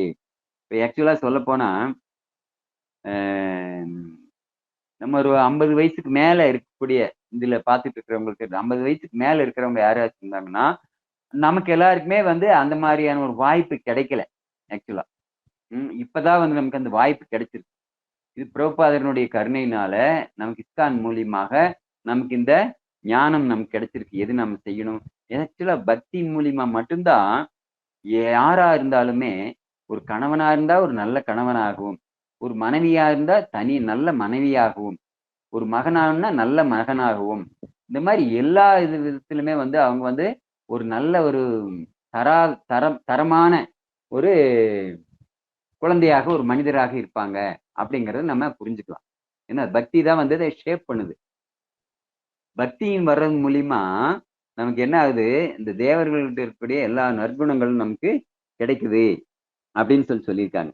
அதனால அந்த பக்தி மட்டும் தான் நம்மை ஷேப் பண்ணி குடுக்கும். ஆனா, அந்த ஷேப் ஆக ஆக என்ன ஆகும்னா, நமக்கு சில பேர் இந்த எப்படின்னா, இந்த சமைக்கும்போது கரெக்ட்டா சாப்பாடு வெந்திருக்கா? இட்லி வெந்திருக்கா? அப்படின்னா, ஜஸ்ட் சும்மா தொட்டு பார்த்துட்டு, வெந்துருச்சு வெந்துருச்சுன்னு அவசர அவசரமா இறக்கிருவோம். அது என்ன பார்த்தீங்கன்னா, சமயத்துக்கு சாப்பிட முடியாம ஆயிப்போகும். நல்லா வேக இருக்கு அது.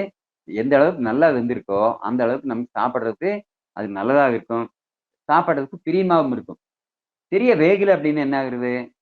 அது வந்து நமக்கு ஒரு வேண்டா வெறுப்பா தான் சாப்பிடுவோம். இல்லாட்டி சமயத்துக்கு ஒதுக்கி வச்சுருவோம். அதே மாரி தான் ஒரு குழந்தைகளை எப்படி நம்ம சாப்பாடு சமைக்கிறதுல ஒரு அ ஒரு ஆர்வத்தோட நம்ம நல்ல மனநிலையில செய்யறோமோ, அதே மாரி தான் அந்த குழந்தைகளை உருவாக்குறதுக்கும் நமக்கு நல்ல மனோநிலை வேணும். பொறுமை வேணும். நம்ம வந்து அவன் 20 வருஷம் படிச்சாச்சுன்னா, 21வது வருஷம் அவன் இன்ஜினியர் ஆயிரணும், டாக்டர் ஆயிரணும். அவங்களுடைய பர்சனல் வாழ்க்கை எப்படி குடிச்சவரா போனாலும் பரவால்ல. நமக்கு அவன் பேங்க் பேலன்ஸ் அவன் ஏறணும். அ பணம் லட்சக்கணக்குல வருமானம் வரணும். இதை பத்தி மட்டும் தான் இன்னைக்கு இருக்கக்கூடிய தாய் தந்தையர்கள் நினைக்கிறாங்களே ஒழிய, அவங்க வந்து தன்னுடைய குழந்தைகள் வந்து அதாவது பின்னாடி அவங்களுக்கான ஒரு ஆன்மீக வாழ்க்கைங்கிறது ஒண்ணு இருக்கு. அதை நாமளும் தொலைச்சுட்டோம். அவனுக்கும் அமைச்சு குடுக்காம போயிட்டோம். அப்படிங்கிறத அந்த மாரி நம்ம செயல்பட்டுறக் கூடாது. ஏன்னா, எந்த அளவுக்கு நம்ம ஒரு ஈடுபாட்டோட அந்த குழந்தைகளுக்கு நம்ம ஒரு ஏற்பாட்ட நம்ம செஞ்சு குடுக்குறோமோ, அந்த அளவுக்கு அவங்களுடைய ஆன்மீக வாழ்க்கை நல்லா இருக்கும். அந்த ஆன்மீக வாழ்க்கை நல்லா இருக்கும்போது தான், எல்லாமே நல்லா இருக்கும். இது ஒண்ணு இல்லாட்டி அதாவது அ ஒரு பாட்டுல சொல்லியிருக்காங்க. நம்ம சொல்றோம் ஹரே கிருஷ்ணா மந்திரத்த சொல்லுங்கன்னு சொல்லி. கிருஷ்ணான்னு ஒரு தடவ சொன்னா, அது என்ன பண்ணுதாமா, கிருஷ்ணா எந்திரே சகல கஷ்டனு பரிகாரம் அப்படின்னு சொல்லியிருக்காங்க. எல்லா கஷ்டங்களுக்கும் ஒரு பரிகாரம் என்ன அப்படின்னாக்கா, கிருஷ்ணான்னு சொல்லிட்டா போதுமாமா. அப்போ அதைத்தான் வந்து நமக்கு வந்து பிரபுபாதர் வந்து ஹரே கிருஷ்ணா கிருஷ்ண கிருஷ்ணா ஹரே ஹரே ஹரே ராம ராம ராம ஹரே ஹரேன்னா அது எத்தனை கிருஷ்ணா நம்மளை சொல்ல வைக்கிறாரு. ஒரு தடவை கிருஷ்ணான்னு சொன்னாலே அதுக்கு அத்தனை பலன் இருக்கு அப்படின்னா நம்ம கிருஷ்ணாவையும் சொல்லி கிருஷ்ணருடைய சக்தியாகிய ராதாராணியினுடைய அந்த ராதாராணி தான் அவங்க இந்த ஹரேங்கிறதுக்கு அந்த அந்தரங்க சக்தியாக இருக்கக்கூடியவங்க. ம். அப்ப அந்த நாமத்தையும் சொல்லி ஆக்சுவலா வந்து ராதா அப்படின்னு சொல்லி ராதாராணியினுடைய நாமத்த சொல்லும்போது, அதுக்கு வந்து பவரே அளவே இல்லையாம். ஆனா, எல்லாருனாலயும் சொல்ல முடியாது. சொல்றதுக்கு வந்து நமக்கு அருகதை இல்லை அப்படின்னு சொல்லியிருக்காங்க. அதனால தான் அதை ஹரேன்னு வச்சிருக்காங்க. ம். இது மாதவேந்திர புரியே வந்து அவரு ஹரே கிருஷ்ணா மந்திரத்துக்கு பதிலா ஸ்ரீமதி ராதாராணியினுடைய நாமங்களே அவங்க சொல்லிட்டு இருந்தாங்களாம். இந்த அவருடைய சீடரான ராமச்சந்திர பூரி, அவருக்கு அவ்வளவுக்காக விஷயம் பத்தாது. குரு கிட்ட எப்படி நடந்துக்கணும்னு தெரியாது. அவர் என்ன பண்ணாராம், இவர் வந்து ஏதேதோ ராதாராணி பேர்கள்லாம் சொல்லிட்டு இருக்காரு. கிருஷ்ணருடைய பெயர் சொல்லியிருக்காங்க. இவர் என்ன என்னென்னமோ சொல்லிட்டு இருக்காரே, அப்படின்னு சொல்லி, அவர் அந்த மரணத்துல இருந்ததை வந்து அவர் போய் சொல்லி கலைச்சு விட்டார். குருவே நீங்க என்ன இப்படி செஞ்சுட்டு இருக்கீங்க? ம். ராதையினுடைய பெயர்களை சொல்லிட்டு இருக்கீங்களே, உங்களுக்கு வந்து பகவானுடைய பேர் தான் சொல்லியிருக்காங்க. கிருஷ்ணான்னு தான் சொல்லணும். அப்படின்னு சொல்லும்போது, அவர் வந்து அந்த மரணத்திலிருந்து அப்படியே அவரு அதிலிருந்து கலைஞ்சுட்டாங்க. ஸோ, அப்ப என்னன்னா அவருக்கு வந்து ரொம்ப கோபம் வந்துச்சு. ம். நான் வந்து அவர் இருந்த ஒரு சொல்லுவாங்க இல்லைங்களா? கிருஷ்ண பிரேமைன்னு சொல்லி. அந்த பிரேமை நிலையில அவர் வந்து இருந்திருக்கார். ஆனா அந்த அனுபவத்தை அவர் வந்து கலைச்சு விட்டாரு. அப்படிங்கிறனாலே அவர் குருவை வந்து திருப்திப்படுத்த முடியலை. அப்படின்னு சொல்லி இதுல சைத்தன்ய சரிதாமிரத்துல சொல்லியிருக்காங்க. அந்த மாரி ராதாராணியினுடைய பெயர் அந்தரங்க சக்தியே அப்படின்னு சொல்லி அது ஹரேன்னு சொல்றோம். அதே மாதிரி கிருஷ்ணானா கிருஷ்ணனுடைய பெயர். ராமானா ராமாவரையும் குறிக்கும். அப்புறம் பலராமரையும் குறிக்கும். இந்த 3 பெயர்கள் உள்ள அந்த ஹரே கிருஷ்ணா மந்திரம் அப்படிங்கிறது எல்லா விதமான சக்தியையும் நமக்கு கொடுக்கக்கூடியது. எல்லா விதமான பலன்களையும் நமக்கு கொடுக்கக்கூடியது அப்படிங்கிறத நம்ம புரிஞ்சுக்கணும். அப்புறம் இங்க வந்து இவர் ஆசீர்வாதம் பண்ணும்போது என்ன சொல்றாரு? உன்னை போன்ற நற்குணமுள்ள குழந்தைகளை உன் மனைவியினிடத்தில் நீ பெற்றெடுப்பாயாக. முழுமுதற் கடவுளுக்குரிய பக்தி தொண்டு கொள்கைக்கேற்ப இவ்வுலகினை ஆழ்வாயாக. இவ்வாறு பகவானை வேள்விகளின் மூலம் வழிபடுவாயாகன்னு. 3 விஷயங்கள் இங்க சொல்றாரு. ஒண்ணு வந்து உன்னை மாதிரியே நற்குணமுள்ள குழந்தைகளை பெற்றெடுக்கணும் அப்படிங்கிறது. 2வது என்ன சொல்றாரு?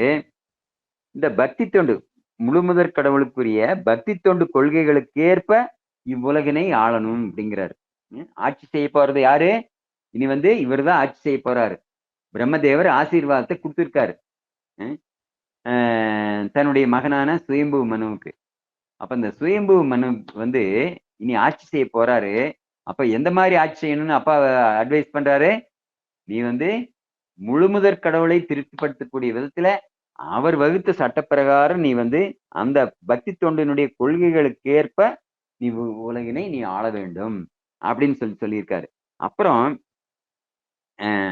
இவ்வாறு பகவானை வேள்விகளின் மூலம் வழிபடுவாயாக. எல்லாமே வேள்வி அப்படிங்கிறது அப்ப இருந்தே ஆரம்பிச்சது. அதாவது பிரம்மதேவர் வந்து முதல் பிரஜை. அவர் வந்து தவத்தின் மூலியமாக பகவானை அடைந்தார். 2வது வந்து வேள்விகள் செய்ய சொல்லி பிரம்மதேவர் இங்க சொல்றாரு. ஆனா நாம இருக்கிறது வந்து கலியுகம் அப்படிங்கறதுனால நம்ம வேள்விகளும் செய்ய வேண்டியதில்லை, தவம் செய்ய வேண்டிய அவசியம் இல்லை. நாம் வந்து பகவானுடைய நாமங்களை சொன்னா போதும். ஹரே ஹரே கிருஷ்ணா மகாமந்திரம் தான்.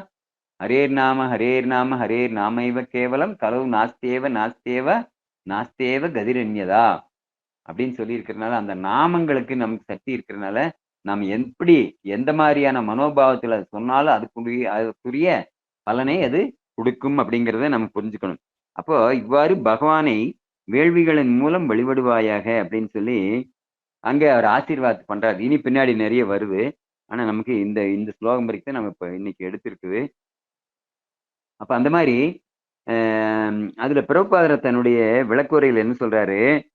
விஷ்ணு புராணத்துல சொல்லியிருக்கிற மாதிரி வர்ண மற்றும் ஆசிரம விதிகளை நிறைவேற்றுவதன் மூலம் ஒருவன் முழுமுதற் கடவுளான விஷ்ணுவை வழிபடல் வேண்டும். வர்ணாசிரம தர்மத்தினை நிறைவேற்றுவதை தவிர பகவானை திருப்திப்படுத்துவதற்கு பிற வழிமுறைகள் வேறு எதுவும் இல்லை. அப்படின்னா எப்படி அதை புரிஞ்சுக்கிறது அப்படின்னா, நிறைய இதுல பாத்தீங்கன்னா இன்னைக்கு ஒரு எல்லாரும் ஒரு தொழில் செய்யணும்.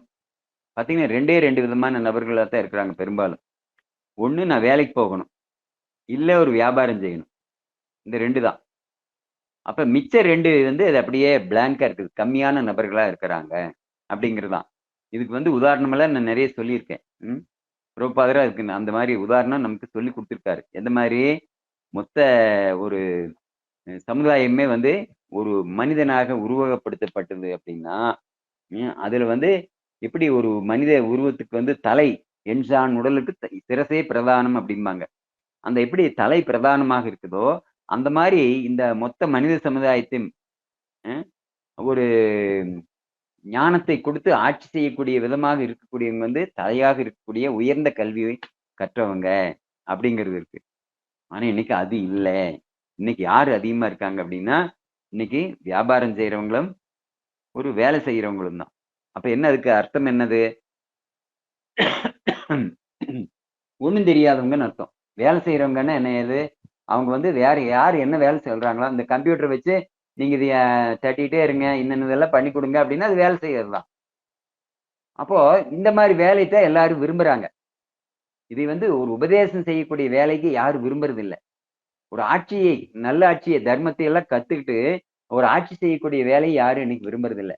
காரணம் என்னன்னா எல்லாமே வந்து இன்னைக்கு ஒரு குட்டிச்சவரா போயிருக்கு. அந்த தர்ம ரீதியான விஷயங்களை தெரிஞ்சுக்காத நபர்கள் கையில எல்லாமே இன்னைக்கு இருக்கிறதுனால என்ன ஆகுது, மொத்த சமுதாயத்தினுடைய, அதாவது பகவான் என்ன எதிர்பார்த்தாரோ அந்த இது இன்னைக்கு நடக்காம இருக்கு. வர்ணாசிரம தர்மம் அப்படிங்கிறதே வந்து அதற்காக ஏற்படுத்தப்பட்டதுதான். அப்போ இன்னைக்கு எப்படி ஒரு பேங்க் இருக்கு அப்படின்னா, அந்த பேங்க்ல வந்து மேனேஜர் இருக்காரு, அப்புறம் அதுக்கு கீழே அசிஸ்டன்ட் மேனேஜர் இருக்காரு, அக்கௌண்டன்ட் இருக்காரு, கிளர்க் இருக்காரு, அப்புறம் கீழ்நிலை சிப்பந்தி இருப்பாங்க. இதுல பாத்தீங்கன்னா இந்த 4 நபர்கள் அதுல இருக்காங்க. பொதுவா பாத்தீங்கன்னா எல்லாம் பேங்க் ஸ்டாஃப் தானே அப்படின்னு தோணும். ஆனா அது 4 விதமான நபர்கள் இருக்காங்க. இந்த பியூனுன்னு சொல்லக்கூடிய கீழ்நிலை சிப்பந்தி அவர் வந்து 10th ஸ்டாண்டர்ட் படிச்சிருப்பாரு. அவருக்கு பெருசா விஷயங்கள் எதுவும் தெரியாது. பேங்க் பத்தின விஷயங்கள் எதுவும் தெரியாது. இந்த ஃபைலுக்கு கொண்டு போய் அங்க வை, அந்த ஃபைல் கொண்டு வந்து இங்க வை அப்படின்னு சொல்லி சொன்னா அவர் அதை செய்வார். அதை கரெக்ட்டா செய்வார். அதுல எந்த விதமான வஞ்சகம் இருக்காது. அவருக்கு ஒரு அந்த வேலையை செய்யறதுக்கு ஒரு சம்பளம் குடுக்குறாங்க. அதே மாரி அக்கவுண்ட்ஸ் எல்லாம் பார்க்குறாங்க. அக்கவுண்ட்ஸ் பார்க்கக்கூடியவங்க, கேஷியரா இருக்கக்கூடியவங்க, அவங்க என்ன பண்றாங்க, அந்த பேங்க்கினுடைய வரவு செலவு, அதாவது பணங்களை குடுக்குறது, வாங்குறது இது எல்லாமே பண்றாங்க. இதன் மூலியமாக அவங்களுக்கு இந்த கீழ்நிலையில் இருக்கிறவங்கள விட கொஞ்சம் பொறுப்பு இருக்கு. ஏன்னா பணத்தை கையாளுறாங்க. அதுக்கான பொறுப்பு இருக்கு அவங்களுக்கு. அதுல காசு எச்சா கம்மியா குடுத்துட்டாங்க அப்படின்னா, அந்த அதுக்கு பொறுப்பு அவங்க தான். எச்சா குடுத்துட்டாங்கன்னா கையில இருந்து அந்த காசு போடணும். இல்லைங்களா? அந்த பொறுப்பு அப்ப என்னன்னா, இந்த கீழ்நிலையில இருக்கிறவங்கள விட இந்த ஃபைல் எடுத்துட்டு வான்னா எடுத்துட்டு வர்றாங்க இல்லைங்களா? அவங்கள விட கொஞ்சம் அதிகமா விவரம் இவங்களுக்கு இருக்கணும். 2வது நிலையில இருக்கிறவங்களுக்கு. 3வது நிலையில இருக்கிறவங்க ஒருத்தர் இருப்பாங்க. வெளிய ஃபீல்ட் ஆஃபீசர் மாரி வெளிய போய் வந்து இந்த குடுத்த கடன எல்லாம் வசூல் பண்றது, இந்த மாரி இதெல்லாம் நிர்வாக ரீதியா அவங்க பார்த்துக்குவாங்க. ஆனா இதுக்கு எல்லாத்துக்குமே மூளையா செயல்படக்கூடிய ஒருத்தர் பேங்க் மேனேஜரா இருப்பாரு. அவரு தான் எல்லாத்துக்குமே பொறுப்பு. அந்த பேங்க் எப்படி நடந்துக்கணும், பேங்க்ல இருக்கிறவங்க எப்படி நடந்துக்கணும், பேங்கினுடைய செயல்பாடுகள் எப்படி இருக்கணும் அப்படின்னு தீர்மானம் பண்றவரு அவர்தான். அவரு எதனுடைய அடிப்படையில் தீர்மானம் பண்றாரு? தன்னுடைய இஷ்டத்துக்கு தீர்மானம் பண்ண முடியுமா? முடியாது. அவர் எதனுடைய அடிப்படையில் தீர்மானம் பண்றாரு? தனக்கு ஹெட் ஆபீஸ்ன்னு ஒண்ணு இருக்கு. அந்த ஹெட் ஆபீஸ்ல என்ன சொல்லிக் குடுத்துருக்காங்களோ, அவங்க என்ன ஆர்டர் சொல்றாங்களோ, அது பிரகாரம் தான் அவர் அந்த பேங்க் நடத்த முடியும். இவர் இஷ்டத்துக்கு நடத்த முடியாது. ஆச்சுங்களா? இப்ப நாம என்ன புரிஞ்சுக்கணும் அப்படின்னா, அந்த ஹெட் ஆபீஸ்ன்னு சொல்றது தான் சாஸ்திரங்கள். சாஸ்திரங்கள் என்ன வழிகாட்டுதல் இருக்கோ, அதன் பிரகாரம் அந்த மேனேஜர்ங்கிறவரு இந்த நம்முடைய சமுதாயத்தை வழிநடத்தக்கூடிய அறிவுடையவர்கள், சாஸ்திரங்களை படித்தவர்கள் அப்படிங்கிறத நாம் புரிஞ்சுக்கணும். அதுக்கு அடுத்ததாக இந்த ஆட்சி செய்யக்கூடியவர்கள், அதற்கு அடுத்ததாக இந்த விவசாயம், வியாபாரம் இதெல்லாம் செய்யக்கூடிய நபர்கள். இதற்கு அடுத்ததாக இது ஒண்ணுமே தெரியாதவங்க ஏதோ ஒரு வேலைக்கு போயிட்டு இருப்பாங்க அப்படிங்கிறதுதான். இதுதான் ஒரு வர்ணாசிரம தர்ம சமுதாய அமைப்பு. இதைத்தான் வந்து கிருஷ்ணா அமைச்சார். அமைச்சார் அப்படின்னா, இதுல இருக்கவன் இதுலயே தான் இருக்கணும், அதுல இருக்கவன் அதுலயே தான் இருக்கணும் அப்படிங்கிறதல்ல. அவங்கவங்க எந்தெந்த நிலையில அவங்க தன்னுடைய தகுதியை வளர்த்திக்கிறாங்களோ, அந்தந்த நிலைக்கு ஏற்ப அவங்க செயல்படலாம் அப்படிங்கிறது அதனுடைய புரிஞ்சுக்கிறது முறை. ஆனா, அது வந்து எதனுடைய அடிப்படையில் இருக்கணும் அப்படின்னா, விஷ்ணுவை திருப்திப்படுத்தக்கூடிய நிலையில இருக்கணும் அப்படிங்கிறது தான். அது எப்படி வர்ணாசிரம தர்மத்தில விஷ்ணுவை திருப்திப்படுத்துவது?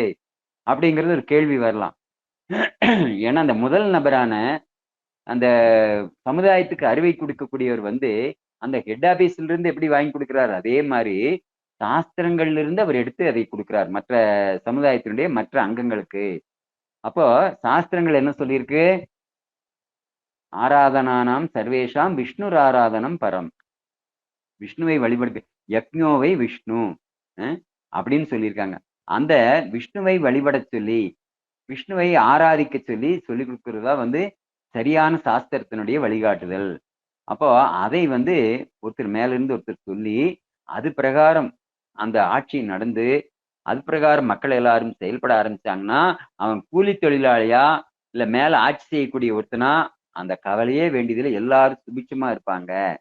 அப்படிங்கிறதான். ஏன்னா, அவங்கவங்க இந்த தன்னுடைய சரீரத்தை மெயின்டெயின் பண்ணி பராமரிக்கிறதுக்காக ஏதோ ஒரு வேலை செய்றாங்களே ஒழிய, அதன் மூலியமாக கிடைக்கக்கூடிய ஒரு பொருளாதாரத்தை வச்சுட்டு, அவங்க கிருஷ்ண பக்தியை பிராக்டிஸ் பண்ணிட்டு இருப்பாங்க.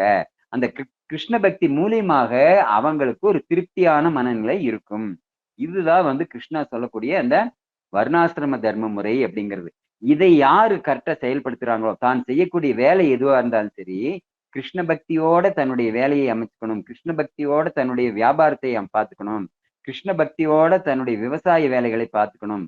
இப்படி யார் பார்த்துட்டு இருக்காங்களோ அவங்களுக்கு வாழ்க்கையில இந்த வாழ்க்கையிலும், இந்த பௌதிக வாழ்க்கையிலும் வெற்றி, ஆன்மீக வாழ்க்கையிலும் வெற்றி. அவங்களுக்கு அடுத்ததுல வந்து ஒரு நற்கதி கிடைக்குது அப்படிங்கிறது காத்துட்டு இருக்கு அப்படிங்கிறது அதுதான் உண்மை. ஏன் அப்படின்னா இது கிருஷ்ணாவே கேரண்டி கொடுத்துருக்காரு. அதனால இப்ப டைம் ஆயிடுச்சு, நம்ம இதோட முடிச்சுக்கலாம். அடுத்த வாரத்துல மிச்சம் இருக்கிறது பார்க்கலாம்.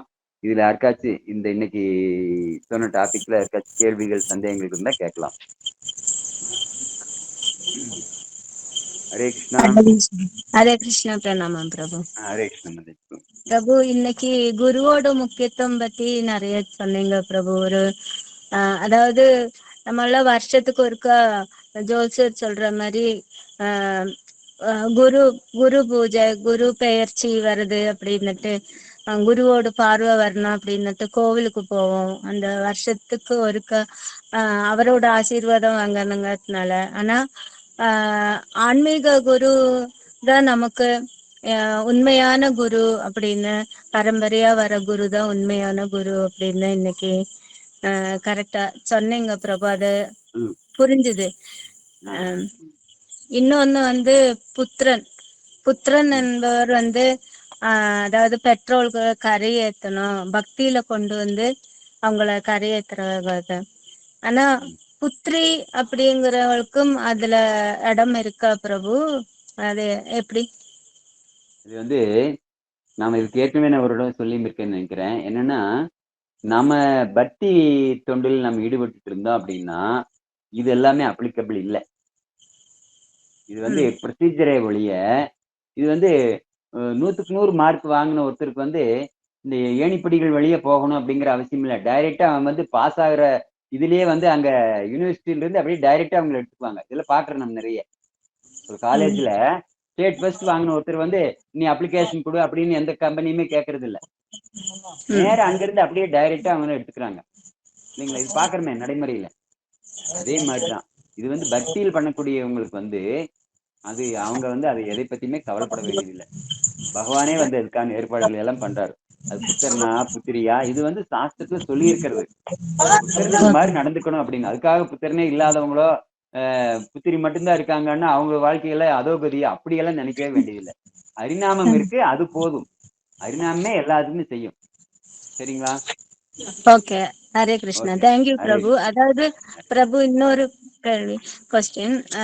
அதாவது அந்த ஹரேங்கிறது ராதா ராணியும், ராமாங்கிறது ராதா மதன மோகன் அப்படின்னு கேள்விப்பட்டேன் பிரபு. எது கரெக்ட்? ராமா பலராமனும் ஸ்ரீராமனும் அதுவா, இல்ல ராதா மதன மோகன் அப்படின்னு சொல்றாங்க? இல்ல இல்ல, ராமா அப்படிங்கிறது வந்து பலராமர் மற்றும் ஸ்ரீராமன் ரெண்டு பேரையுமே குறிக்கும்.